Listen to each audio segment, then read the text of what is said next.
사도행전 18장 19절에서 28절입니다. 신약성경 219면입니다. 저와 번갈아 교독하고 마지막 절 함께 읽겠습니다.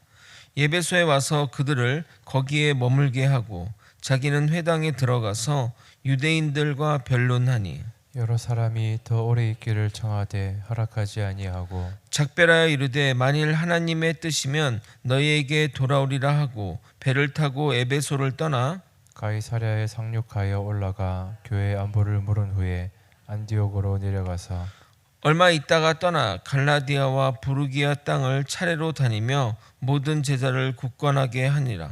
알렉산드리아에서 난 아볼로라 하는 유대인이 에베소에 이르니 이 사람은 언변이 좋고 성경에 능통한 자라. 그가 일찍이 주의 도를 배워 열심으로 예수에 관한 것을 자세히 말하며 가르치나 요한의 세례만 알 따름이라. 그가 회당에서 담대히 말하기 시작하거늘 브리스길라와 아굴라가 듣고 데려다가 하나님의 도를 더 정확하게 풀어 이르더라.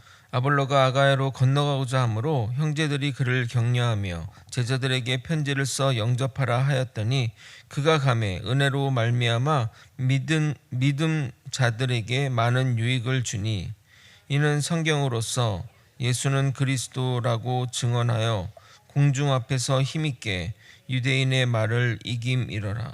아멘. 고린도 지역의 사역이 마무리되어 갈 즈음에 때를 맞춰 탄압이 들어옵니다. 유대교 유대인들이 바울을 잡아 법정에 세운 것입니다. 새로 부임한 총독이 자신들의 요구를 들어줄 것을 예상하고 행동하였으나 총독 갈리오는 관여하지 않고 그들을 법정에서 쫓아내게 됩니다. 유대인의 문제에 끼고 싶지 않은 마음 때문일 것입니다. 그러나 이 일로 인해 바울의 선교팀은 향후 사역 가운데 법적인 보호를 받게 되었고 회당장 소스데네가 기독교로 개종하는 일이 벌어지게 됩니다.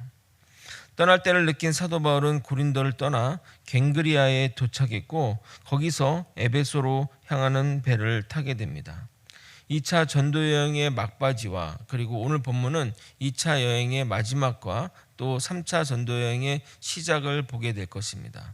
그 가운데 아볼로라는 인물이 바울 사역팀에 함께 하게 되는데 그 아볼로가 어떤 사람인지 또 그가 온 알렉산드리아는 어떤 곳인지 얘기를 통해서 또 하나님의 말씀을 더 깨닫게 되기를 소망합니다. 에베소는 지금 터키 서쪽에 위치한 도시로서 당시 아시아에서 가장 중요한 도시이자 수도였습니다. 도로의 폭이 11m에 될 정도로 통상도로, 그러니까 어떤 업무적인 도로라고 할 수 있죠. 그런 도로가 통과하는 도시이며 아시아 상인들이 이용하는 도로 서쪽 끝에 위치하여 교육의 중심지 역할을 감당했습니다. 에베소는 풍요의 여신인 아데미의 신전이 있는 곳으로 유명했는데 아데미 신을 숭상하는 사람들이 순례하러 왔던 곳이기도 하였습니다. 사도 바울은 2차 전도여행을 마치고 돌아오는 길에 잠깐 들르게 되지만 도시의 중요성을 생각해서 브리스길라와 아굴라 부부를 이곳에 남기고 본인만 돌아가게 됩니다. 그리고 3차 전도 여행 때 다시 들러 이곳에서 3년 정도 사역을 하게 됩니다. 나중에 에베소는 아시아 전 지역을 복음화하는 전진기지로 쓰임받게 됩니다. 유대인 회당에서 복음을 전하자 에베소 유대인들은 호의적인 반응을 보였고 여기서 더 머물러 달라고 요청하게 됩니다.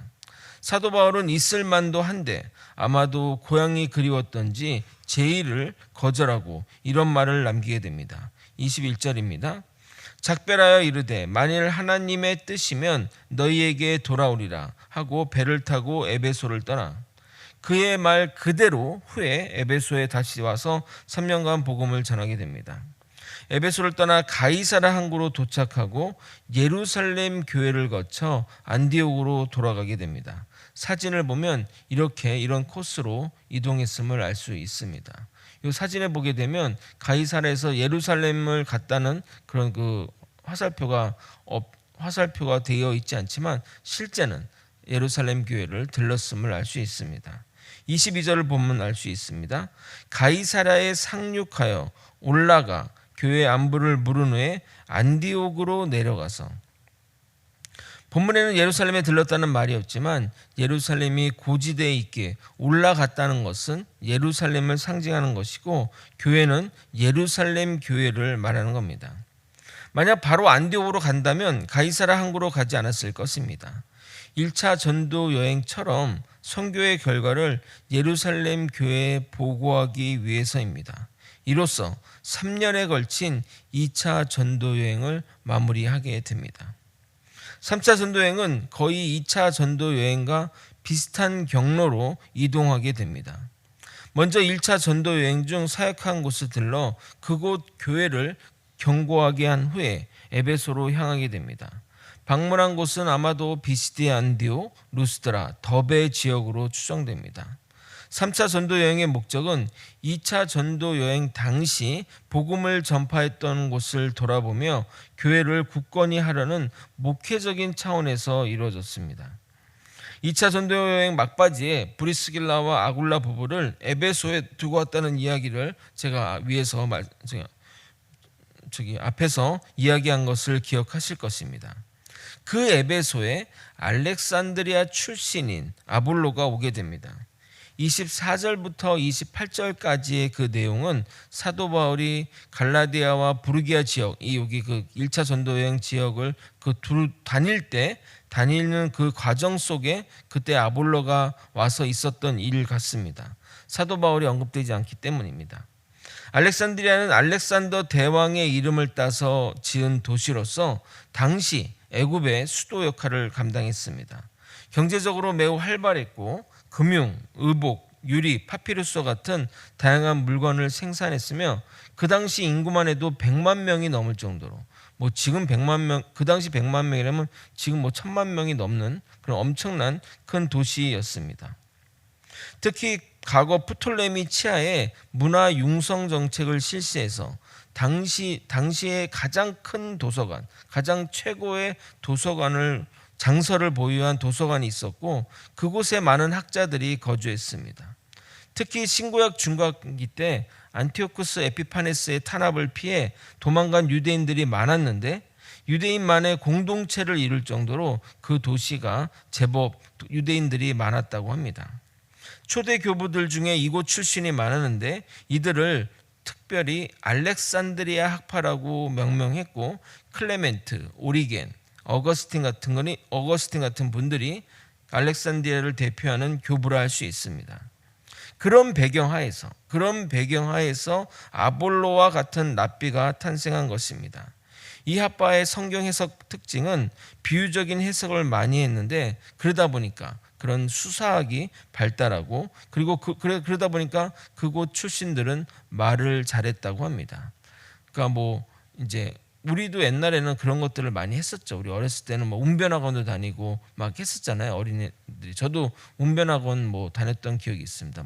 이연사 이렇게 해서 했던 기억이 있는데 이 지역이 이제 그런 웅변술 수사학이 굉장히 발달했다고 합니다.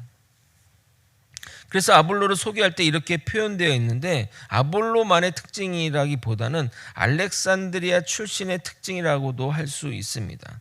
24절을 읽어보겠습니다. 알렉산드리아에서 난 아볼로라는 유대인이 에베소에 이르니 이 사람은 언변이 좋고 성경에 능통한 자라.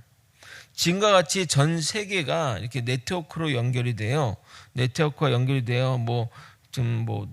네팔에서 난 사고도 실시간 우리가 알 수 있고 하는 것처럼 그런 때가 아니기 때문에 다른 지역의 문화나 학문의 상황을 모를 정도로 교류가 늦게 되었습니다.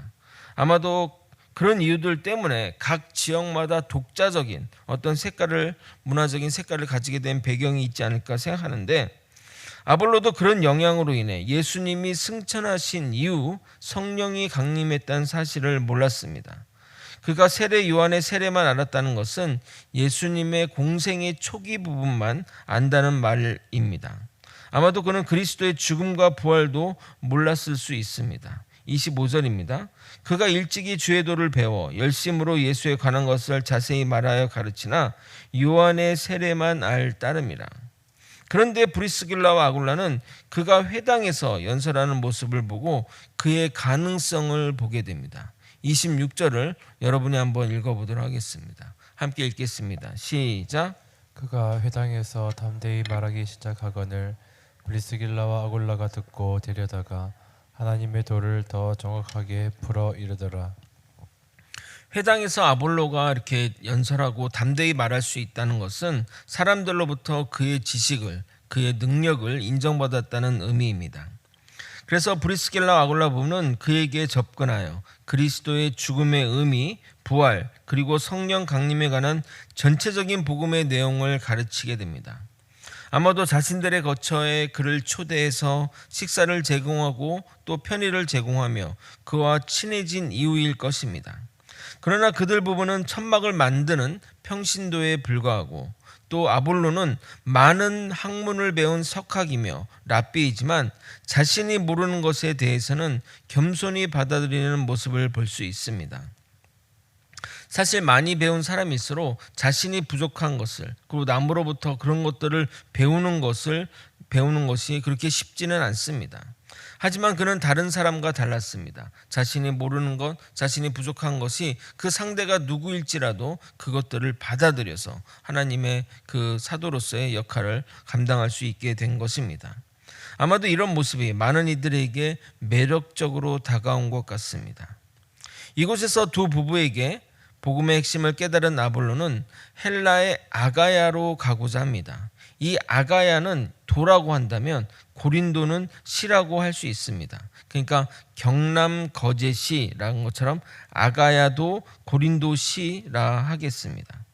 다른 사본에 의하면 에베소에 있던 고린도 성도들이 아볼로의 연설하는 모습, 또 아볼로의 그 말하는 여러 가지 것들을 보면서 고린도 지역에 가서 같이 사역하는 것이 어떠냐며 요즘 말로 따지면 청빙을 받아 가게 된 것입니다. 고린도 지역으로 옮겨간 아볼로는 그 지역에서 사역을 잘했고 나중에는 파벌이 생길 정도로 영향력이 지대했습니다.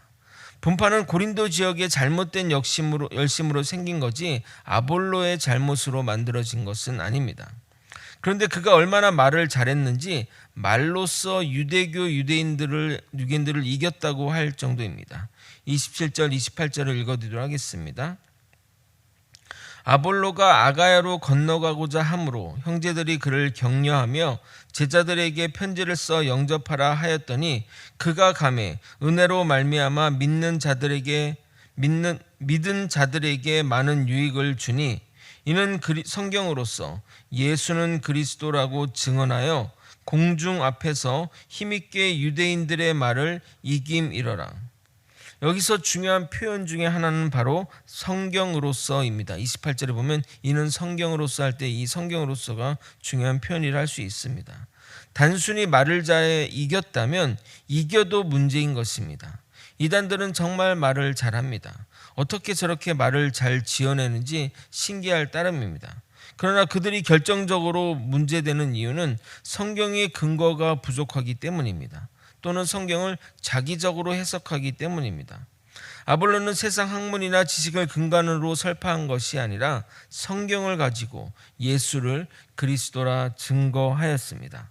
아마도 그는 유대인 공동체에 자라 유대교와 구약에 정통했고 브리스길라와 아굴라 부부에 의해 예수를 제대로 배우고 그동안의 여러 가지 철학과 학문을 섭렵했기에 그 모든 것을 종합하여 탁월하게 전달했을 것입니다.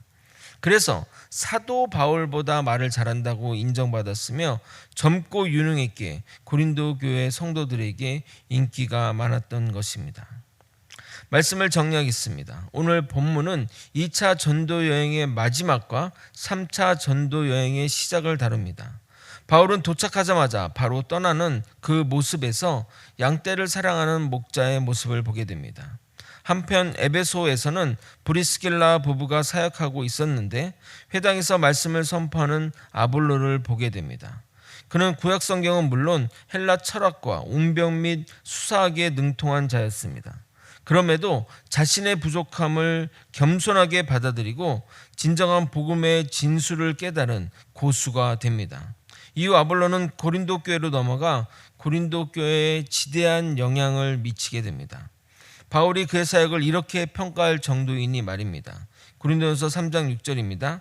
나는 심었고 아볼로는 물을 주었을 때 오직 하나님께서 자라나게 하셨나니 본인이 씨를 뿌리고 아볼로가 물을 주었다고 평가합니다. 이러한 그의 탁월함은 그의 겸손함에서 비롯된 것입니다. 다른 유대교 유대인들처럼 자신이 아는 것에서 더 이상 받아들이지 않았다면 오히려 그가 복음의 반대자로 복음을 탄압하는 자로 쓰였을 수 있습니다. 하지만 자신의 부족함을 인정하고 그 대상이 평신도라 할지라도 배움을 받아들였기에 천상의 입이라는 호칭을 받게 된 것입니다. 생각할수록 아볼로가 대단한 생각이 듭니다.